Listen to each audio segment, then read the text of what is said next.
बांस का गांव। रौनकपुर एक बहुत ही खुशहाल गांव था। यहाँ के लोग बहुत ही सीधे और मेहनती थे। ज्यादातर गांव वाले खेती करते थे। अरे भाई संजीव, कल तेरे खेत पूरे जुते नहीं थे।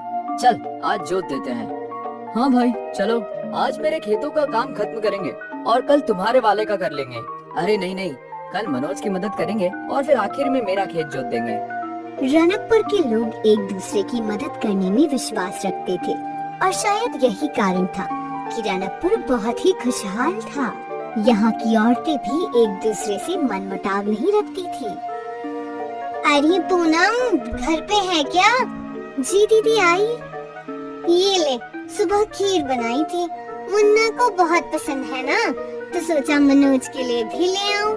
तेरे ब्याह से पहले वो अक्सर मेरे घर खीर खाने आता था। उसे मेरे हाथों की खीर बहुत पसंद है। बहुत अच्छा किया दीदी। एक मिनट ठहरिए। पूनम भीतर गई और कुछ लेकर आई। कल मैं बाजार गई थी और वहाँ मुझे मुन्ना की मनपसंद बताशे मिले। आप उसे ये दे दीजिए। ठीक है। गांव के बुजुर्गों को अपनी परवरिश पर नाज था। हमारा गांव कितना खुशहाल है, होगा कैसे नहीं। ये सब हमारे संस्कार है। अब वो तो है, बच्चों में आपस में इतना प्रेम है कि ये सब एक साथ एक ही परिवार की तरह रहते हैं। हाँ, एक बड़ा परिवार, रौनकपुर परिवार। कहते हैं ना, खुशियाँ ज्यादा दिन नहीं टिकती, और इनके साथ भी यही हुआ। एक रात तेज आंधी चलने लगी। आंधी के साथ तूफान चल पड़ा। गांव वाले डर गए। बचाओ, कोई मुझे बचाओ। जगह जगह पेड़ और घर गिरने लगे। सबको गांव के मंदिर ले आओ, अब भगवान ही हमारी रक्षा करेंगे। गांव के मर्द सभी को मंदिर तक ले जाने लगे। गांव का मंदिर बहुत ही पुराना था और ये मंदिर एक गुफा के अंदर बना था। बाहर हो रहे आंधी तूफान का मंदिर पर कोई असर नहीं था। गांव के सारे लोग मंदिर के अंदर सुरक्षित थे। लगातार कई घंटों तक आंधी तूफान थमा नहीं। एक एक करके गांव के सारे घर जमींदोज हो गए। अगली सुबह जब आंधी थम गई तो गांव वाले गुफा वाले मंदिर से बाहर आए और अपने गांव की हालत देखकर रो पड़े। हे भगवान, ये क्या हो गया? तुझसे हमारी खुशी नहीं देखी जाती क्या भगवान? अब हम क्या करेंगे? क्या कर सकते हैं? एक बार फिर सब चीजों को शुरुआत से शुरू करना पड़ेगा। लेकिन हम खाएंगे क्या? हमारी तो फसल ही बर्बाद हो गई। भगवान हमारी मदद करेंगे, हम यूं ही हार कर नहीं बैठ सकते। हमें खुद ही अपनी परिस्थिति बदलनी होगी। हाँ बेटा, हम सबको मिलकर एक बार फिर से रौनकपुर बनाना होगा। गांव वाले चिंतित थे, पर वो जानते थे कि अब उन्हें एक दूसरे का साथ देना होगा। मुन्ना, तुम खेतों में जाकर देखो, जो कुछ भी बचा हो वो समेट लो। मैं और संजीव जंगल जाते हैं, हमें सर पर छत बनाने के लिए लकड़ियाँ लगेगी। हम औरतें भी खाना बनाने की चीजों का इंतजाम करती हैं। हम भी तुम्हारी मदद करेंगे अशोक। ठीक है काका। गांव वाले अलग अलग काम में बट गए। मनोज के साथ कुछ लोग खेतों में अच्छी फसल निकालने गए। अशोक, संजीव और काका जंगलों की ओर चले गए। काका, सोचा नहीं था कभी ऐसा होगा। होने को कौन टाल सकता है अशोक। लगता है भगवान हमारी परीक्षा ले रहे हैं। हम छत कैसे बनाएंगे? हमारे जमाने में तो बांस के घर बनाना सबसे आसान काम था। हमें भी वैसे ही बांस का घर बनाना चाहिए, जिससे जल्द से जल्द गांव वालों के सर पे छत हो। जी काका, यही सही रहेगा। और इस जंगल में बांस के पेड़ भी हैं, मुझे पता है वो कहाँ हैं। अशोक उन लोगों को बैम्बू के पेड़ों के पास ले आया। अरे वाह, इतने सारे बैम्बू के पेड़, इससे तो हम पूरा गांव बना सकते हैं। पर इतने सारे पेड़ काटकर गांव बनाने में हम सबकी खटिया खड़ी हो जाएगी। चिंता मत कर संजीव, हम सब एक दूसरे का साथ देंगे और देखना जल्दी ही गांव बन जाएगा। तीनों ने मिलकर बैम्बू काटने का काम शुरू किया। बैम्बू मोटे मोटे थे, जिन्हें काटने में उन तीनों के पसीने छूट रहे थे। एक बैम्बू काटने में इतनी मेहनत, बाप रे। अभी मैं काटता हूँ, तू थोड़ा आराम कर। ठीक है। वो लोग बारी बारी बैम्बू काट रहे थे। कई घंटे बीत गए, पर अब तक कुछ ही बैम्बू काट पाए थे। थोड़ी देर में अंधेरा होने वाला है। वो आखिरी मोटा वाला बैम्बू काटते हैं और फिर गांव लौट चलते हैं। ठीक है काका। तीनों मिलकर एक मोटा वाला बाम्बू काटने लगे। तीनों थके हुए थे पर फिर भी अपनी पूरी ताकत से बाम्बू काट रहे थे। बाम्बू आधा ही कटा था कि उसमें से खून बहने लगा। ये क्या? रुको! उन लोगों को किसी औरत के रोने की आवाज आने लगी। मुझे मत काटो, मुझे दर्द हो रहा है।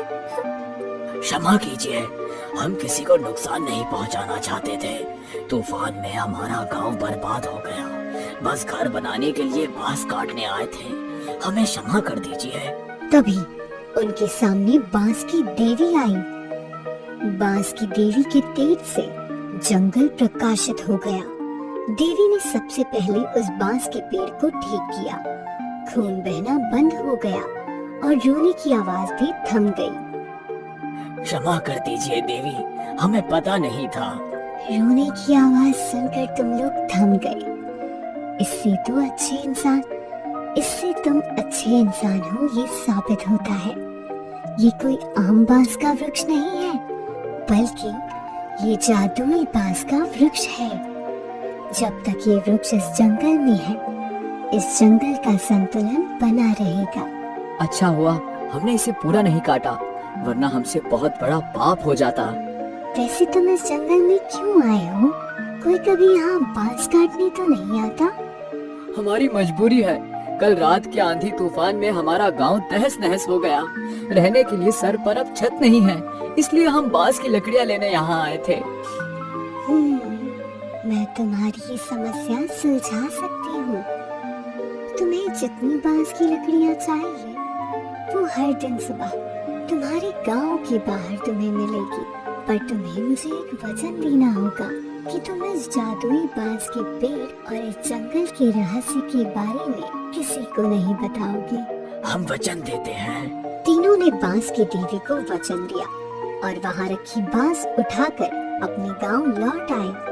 अगली सुबह जब वो उठे तो गांव के बाहर ही ढेर सारी बांस की लकड़ियाँ थी। इतनी तो हम भी नहीं काट सकते थे। धन्यवाद बांस की देवी। और फिर गांव वाले मिलकर बांस से घर बांधने लगे। सभी लोग एक दूसरे की सहायता कर रहे थे। ये लो दादी माँ, तुम्हारा घर तैयार है। भगवान तुम लोगों का हमेशा भला करे बेटा। एक एक करके सभी के घर तैयार हो गए। गांव वाले बहुत खुश थे। सोचा नहीं था कि समस्या से इतनी जल्दी उभर पाएंगे हम। ये सब सारे गांव वालों की मेहनत से हुआ है। उस दिन गांव वालों ने उत्सव मनाया और फिर अपने अपने घर में जाकर सो गए। रात को फिर से तेज आंधी बहने लगी और तूफान भी लौट आया। हे भगवान, ये क्या अनर्थ कर रहा है? एक बार फिर हमें बेघर करना चाहते हो क्या? हे भगवान, क्या ये बांस के घर इस आंधी तूफान को झेल पाएंगे? मुखिया जी ने घर से बाहर झांका तो बाहर तो तेज आंधी तूफान थी, पर बांस के घर को कुछ नहीं हो रहा था। ये कैसे संभव है? इन बांस के घर पर तो आंधी तूफान भी विफल हो गए। इसका राज बस 3 लोगों को पता था, अशोक, संजीव और काका। तूफान थमने के बाद गांव वालों ने उन तीनों से पूछा, आखिर माजरा क्या है? इन बांस के घर को कुछ नहीं हुआ। इन बांस के घरों के सामने आंधी तूफान भी फीके हैं, पर इसका राज हम बता नहीं सकते। हमने वचन दिया है। आप लोगों को बस यही बोलेंगे कि जब तक हम इन बांस के घरों में रहेंगे, हम सुरक्षित हैं। ठीक है, अब हमें चिंता करने की कोई जरूरत नहीं। रनकपुर एक बार फिर खुशहाल गांव बन गया था। अब कोई आंधी और तूफान उनके गांव को तहस नहस नहीं कर सकता था, क्योंकि उनका गांव अब कोई आम गांव नहीं, बल्कि जादुई बांस का मजबूत गांव था। अहियापुर गांव में भीमा और प्रताप ने साथ ही एक छोले भटूरे की रेड़ी डाली। भीमा और प्रताप बचपन के दोस्त थे। वो दोनों मिलकर काम किया करते थे और मुनाफा भी आधा आधा बांट लेते थे। ये ले भाई, इस महीने का आधा मुनाफा। अच्छा है, मुनाफा बढ़ता जा रहा है। दोनों दोस्त हमेशा मुनाफा बढ़ाने के बारे में सोचते थे। भीमा पैसे लेकर घर गया। उसने पैसे विमला को दे दिए। इस महीने ज्यादा मुनाफा हुआ है। बहुत अच्छी बात है। भगवान करे आपका मुनाफा ऐसे ही बढ़ता रहे। भीमा का परिवार खुश था। वहीं जब पैसे लेकर प्रताप घर गया, देख रही हो इस बार कितना ज्यादा मुनाफा हुआ है। क्या देखूं? आधे पैसे तो वो भीमा ले जाता है। सोचो, अगर पूरे पैसे तुम्हें मिलते तो तुम हर महीने मेरे लिए गहने बनवाते। पर क्या फायदा? तुम दिन भर इतनी मेहनत करो और बस आधा ही मुनाफा कमाओ। ऐसे क्यों बोल रही हो? भीमा भी तो मेरे जितनी ही मेहनत करता है। हाँ, पर रेडी आपकी, पैसे आपके और आधा मुनाफा वो कमाए। ये तो गलत बात है ना। इससे तो अच्छा होता कि आप उसे पगार देते। ऐसा तो मैंने कभी सोचा ही नहीं। कैसे सोचेंगे? आप इतने भोले जो हैं, और वो भीमा आपके भोलेपन का फायदा उठा रहा है। मैं कल ही उससे बात करता हूँ। केतकी ने प्रताप के कान भर दिए थे। वो चाहती थी कि प्रताप को ही पूरा मुनाफा मिले। अगली सुबह जब दोनों ने रेड़ी खोली, सुन भाई, ये रेड़ी मेरी है। इस व्यापार के लिए पैसे भी मैंने लगाए, तो इस नाते ये व्यापार सिर्फ मेरा हुआ। अगर तुझे यहाँ काम करना है तो मैं तुझे तनख्वाह दे सकता हूँ, पर मुनाफे में भागीदारी नहीं। ये अचानक तुम्हें क्या हो गया भाई? मेरी आंखें खुल गई है। तू मेरे भोलेपन का फायदा उठा रहा है। भाई, इस व्यापार को बनाने में मैंने कितनी मेहनत की है। तूने जो मेहनत की उसके पैसे तुझे मिल गए, लेकिन ये ठेला मेरा है। तुझे जमता है तो पगार पे काम कर ले। नहीं भाई, अब मैं यहाँ काम नहीं कर सकता। तो जा, चलता बन। मुझे भी तेरी कोई जरूरत नहीं है। मैं किसी और को नौकर रख लूंगा। ये बात सुनकर भीमा निराश हो गया। वो उदास होकर घर चला गया। घर पहुंचकर उसने अपने परिवार को ये बात बताई। पता नहीं आज अचानक प्रताप भाई को क्या हो गया। वो मुझे नौकर की तरह काम करवाना चाहता है। मैं सब जानती हूँ। ये सब उसकी पत्नी का किया धरा है। कोई जरूरत नहीं है उसके पास नौकरी करने की। आपको कोई ना कोई काम जरूर मिल जाएगा। हाँ, उम्मीद तो है। चलो मैं बाजार में काम देख कर आता हूँ। भीमा बाजार में गया और कई दुकानदारों से काम के बारे में बात की, पर किसी के पास भीमा के लायक कोई काम नहीं था। भीमा उदास हो गया। सांझ होते ही भीमा घर लौटा। भीमा का चेहरा देखकर विमला समझ गई थी कि उसे कोई काम नहीं मिला है। आप चिंता मत कीजिए, अगर आपको आज काम नहीं मिला है तो कल मिल जाएगा। थोड़ा सब्र रखिए। अगले कुछ दिनों तक भीमा यहाँ वहाँ काम की तलाश में घूमता रहा, पर उसे कहीं कोई काम नहीं मिला। यहाँ प्रताप ने एक बावर्ची को काम पर रख लिया था और उसका छोले भटूरे का ठेला पहले से भी अच्छा चल रहा था। एक शाम की बात है। तो हमारे बचत के पैसे भी खर्च हो रहे हैं। मुझे जल्द से जल्द कोई काम ढूंढना ही होगा। मिल जाएगा। कैसे मिलेगा? मुझे छोले भटूरे के सिवा कुछ बनाना आता ही नहीं है। तो पापा, आप वही बनाइए। क्या? सही तो कह रही है बच्ची। आप भी अपने छोले भटूरे की रेडी डाल दीजिए। रेडी खोलने के पैसे तो है ही हमारे पास। पर मैं अकेले रेडी कैसे संभालूंगा? मैं और शीतल है ना, हम आपकी मदद कर देंगे। और क्या पता, अगर भगवान की कृपा रही तो आपकी रेडी बहुत मशहूर हो जाएगी। हाँ, रेडी तो मैं खोल ही सकता हूँ। विमला ने भीमा को प्रोत्साहित कर दिया। अब वो खुद की छोले भटूरे की रेडी खोलने वाला था। कुछ दिनों बाद भीमा ने गांव के बाजार के बीचों बीच अपनी छोले भटूरे की रेडी लगाई। उसकी पत्नी विमला भी उसकी मदद कर रही थी। विमला भटूरे तल रही थी। अरे आओ आओ, स्वादिष्ट और गर्मा गर्म छोले भटूरे खाओ। आओ आओ। भीमा की आवाज गांव वालों के लिए जानी पहचानी थी, इसलिए गांव वाले तुरंत उसकी रेडी पर आ गए। अरे भीमा भैया, आप खुद अपना बिजनेस खोल लिए। लगाइए एक प्लेट छोले भटूरे। जी। भीमा ग्राहकों को छोले भटूरे देता गया। भैया, आपके हाथ के छोले भटूरे की बात ही अलग है।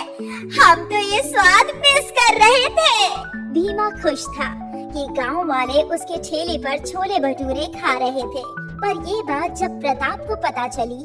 अच्छा, तो अब ये मेरा धंधा खाना चाहता है। अब इसे बताता हूँ मैं। प्रताप ने छोले भटूरे का दाम 30 रुपए से घटाकर 20 रुपए कर दिया। अब सारे गांव वाले यही आएंगे। अब आएगा मजा। प्रताप के दाम घटते ही गांव वाले उसकी रेडी पर जाने लगे। प्रताप का प्लान काम कर रहा था। अब भीमा परेशान हो गया। 20 रुपए प्लेट बेचकर उसे बहुत ही कम मुनाफा होने वाला था। अब क्या करें? 20 रुपये में प्लेट तो नहीं बेच सकते ना। थोड़ा सब्र करते हैं, हो सकता है कि 1-2 दिन में वो भी दाम बढ़ा दे। 20 रुपए प्लेट में तो उन्हें भी नहीं जमेगा। हाँ, हो सकता है। वैसे भी गांव वालों को मेरे हाथ के छोले भटूरे पसंद हैं, तो वो यहाँ जरूर आएंगे। भीमा ने दाम नहीं घटाए और इस वजह से भीमा के ठेले पर बहुत कम ग्राहक आ रहे थे। भीमा और विमला परेशान थी। ऐसे ही 1 हफ्ता बीत गया और उनकी कुछ खास कमाई नहीं हुई थी। अब तो हमें कुछ न कुछ करना ही पड़ेगा। पर क्या करें? तभी उनके ठेले पर एक फकीर आता है। अल्लाह के नाम पर कुछ दे दे बेटा, बहुत भूख लगी है। आप बैठिए बाबा, मैं भटूरे छानती हूँ। विमला ने भटूरे बनाए और भीमा ने छोले भटूरे फकीर बाबा को दे दिए। फकीर काफी भूखा था। उसने फटाफट सारा खाना खा लिया। और लाऊं बाबा? नहीं बेटा, बहुत है। मेरी भूख शांत हो गई। तूने इस गरीब का पेट भरा है। अल्लाह तेरा भला करे। तू इतना परेशान क्यों है बेटा? अब क्या बताऊं बाबा, गांव में एक और छोले भटूरे वाला है। उसने छोले भटूरे का दाम घटा दिया और सारे गांव वाले वहीं जा रहे हैं। मुझे लग रहा है ये धंधा बंद करना पड़ेगा बाबा। चिंता मत कर, ऐसा कुछ नहीं होगा। तूने मुझ गरीब का पेट भरा है। अल्लाह तेरा दामन हमेशा भरा रखे। ऐसा कहकर उस फकीर ने अपने बोतल का थोड़ा सा पानी तेल की कढ़ाई में डाल दिया। आपने तेल में पानी क्यों मिलाया बाबा? ये कोई ऐसा वैसा पानी नहीं है, जादुई पानी है। अब से तू जो भी इस कढ़ाई में बनाएगी उसका आकार बड़ा हो जाएगा। विमला ने एक भटूरा तेल में डाला और डालते ही वो भटूरा कढ़ाई जितना बड़ा हो गया। हे भगवान! इससे तेरी सारी परेशानियां सुलझ जाएगी बेटा। अल्लाह मालिक, मैं चलता हूँ। फकीर बाबा विमला और भीमा को आशीर्वाद देकर चले गए और बड़े बड़े भटूरे देखकर गांव वालों की भीड़ लग गई। इतने बड़े भटूरे मैंने आज तक कभी जिंदगी में नहीं खाए। भीमा ने दाम बढ़ाकर 50 रुपए कर दिए। फिर भी ग्राहकों की भीड़ बढ़ती ही जा रही थी और यहाँ प्रताप अपने नौकर पर चिल्ला रहा था। अबे, उस भीमा की तरह बड़े बड़े भटूरे बना। मालिक, मैंने बहुत कोशिश की पर बन ही नहीं रही। मुझे नहीं पता, तू कुछ भी करके बना वरना तुझे काम से निकाल दूंगा। प्रताप के नौकर ने बहुत कोशिश की पर उसके बड़े भटूरे फूलते ही नहीं थे। धीरे धीरे प्रताप के ठेले पर ग्राहक कम हो गए और भीमा के ठेले पर बहुत ग्राहक बढ़ गए। दूर दूर से लोग भीमा के बड़े छोले भटूरे खाने आने लगे। भीमा मशहूर हो गया और अमीर भी। अब उसके दोनों बच्चे इंग्लिश मीडियम स्कूल में पढ़ाई कर रहे थे।